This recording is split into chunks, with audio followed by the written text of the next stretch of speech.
ஆண்டவராகிய இயேசு கிறிஸ்துவின் இணையற்ற நாமத்தில் வாழ்த்துக்கள். இன்னைக்கு காலையிலே தியானிக்க போகிற வசனம் சங்கீதம் 78:4.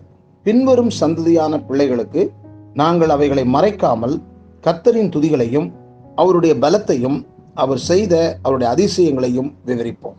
ஒருவர் இப்படி சொன்னார், என்னுடைய உறவினர் ஒருவர் அவருடைய பிள்ளைகளுக்கு நிறைய சொத்து சேர்த்து வச்சுட்டு போனார். ஆனால் அவருடைய பிள்ளைகளுக்கு அவற்றை வைத்து நன்றாக வாழ தெரியலன்னு சொன்னார். எப்ப பார்த்தாலும் அவங்களுக்குள்ள சண்டையும் சச்சரவும் தான் மிஞ்சினது. ஆனால் எங்க அப்பா எதையும் சம்பாதிக்கல, ஆனால் நாங்கள் சேர்த்து வைக்கல, நாங்க சண்டை சச்சரவு இல்லாம ஒருத்தருக்கு ஒருத்தர் உதவியா இருந்து நன்றாக வாழ்கிறோம். ஏனென்றால் எங்க அப்பா எப்படி வாழணும் என்பதை எங்களுக்கு மிக நன்றாக சொல்லி கொடுத்துட்டு போயிட்டாரு அப்படின்னு சொன்னார். எத்தனை உண்மை! சாலமோன் ராஜாவுக்கு தேவன் மிக அதிகமான செல்வங்களையும் நல்ல சூழ்நிலைகளையும் கொடுத்திருந்தார். ஆயினும் சாலமோனுக்கு அதனை நன்றாக வைத்து பயன்படுத்த தெரியல. ஏனென்றால் வாழ்க்கையை எப்படி சுகபோகமாக அனுபவிக்கலாம் என்று யோசித்து அவன் செயல்பட்டானே அன்றி வாழ்க்கை எப்படி வாழ வேண்டும் என்று அறியவில்லை. அறிவு ரீதியாக அநேகருக்கு பயனுள்ள நல்ல நெறிகளை சொல்லிக் கொடுத்தும் சரியாக வாழ தெரியாத ஒரு மனிதனே சாலமோன் என்று சொல்லலாம். தாவீது சாலமோனை போல அரண்மனை சூழலில் பிறந்து வளர்ந்தவன் அல்ல.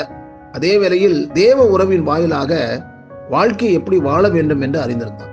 தேவன் அவனுக்கு நல்ல அனுபவ கல்வியை கொடுத்து மேடு பள்ளமான வாழ்வின் சூழ்நிலைகளில் சரியாக வாழ உதவினார். சாலமோன் தேவனிடத்திலிருந்து ஏராளமாக பெற்றவன், ஆனால் எதையும் தனிப்பட்ட தேவ உறவினால் கற்றவன் அல்ல. எனவே அமைதி நிறைந்த ஒரு நாட்டை அமைதி இழந்த நாடாகத்தான் மாற்ற முடிந்தது. தேவன் தம்முடைய அன்பின் உறவில் வாழ விரும்புகின்றவர்களுக்கு ஏராளமாக வாரி வழங்குவதை விட அவர்களை எந்த சூழ்நிலையிலும் நன்றாக வாழ்வதற்கு பழக்கவே அதிகமாக விரும்புகிறார். இன்றைய கிறிஸ்தவர்கள் தேவனிடத்திலிருந்து எவ்வளவு பெறலாம் என்று யோசிக்கின்றார்கள்.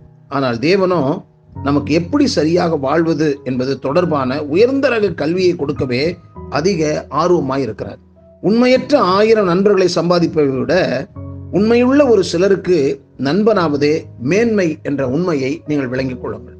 இந்த வாசித்த இந்த சங்கீதத்துல பின்வரும் சந்ததியான பிள்ளைகளுக்கு நாங்கள் அவைகளை மறைக்காமல் என்ற வார்த்தையை கவனிங்கள். அப்படியானால் ஒவ்வொரு தகப்பனும் தன் பிள்ளைகளுக்கு கடவுளுடைய நடத்துதலை, தான் எப்படி நடந்து வந்தோம், கர்த்தர் எப்படி நடத்தினார், கர்த்தர் எப்படி போஷித்தார், கர்த்தர் எப்படி உடுத்துவித்தார் என்பதை பிள்ளைகளுக்கு விளக்கமாக சொல்லுங்கள். அவளை மறைக்காமல் கர்த்தர் நடத்தின விதங்களை நாம் பிள்ளைகளுக்கு சொல்லித்தர வேண்டியவர்கள் என்பதை இந்த வசனம் நமக்கு ஞாபகப்படுத்துகிறது. இதை கேட்கின்ற பெற்றோர்கள், கடவுள் நடத்தி வந்த பாதைகளை நீங்கள் பிள்ளைகளுக்கு சொல்லிக் கொடுத்திருக்கிறீர்களா? அவருடைய துதிகளையும் அவர் செய்த அதிசயங்களையும் விவரிப்போம் என்று சொல்லுகிறாரே, அப்படியானால் நாம் அதை சொல்லி இருக்கிறோமா?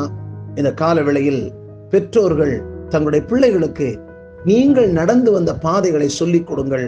கடவுளின் மகிமையான காரியத்தை அவர்களுக்கு கற்றுக் கொடுங்கள்.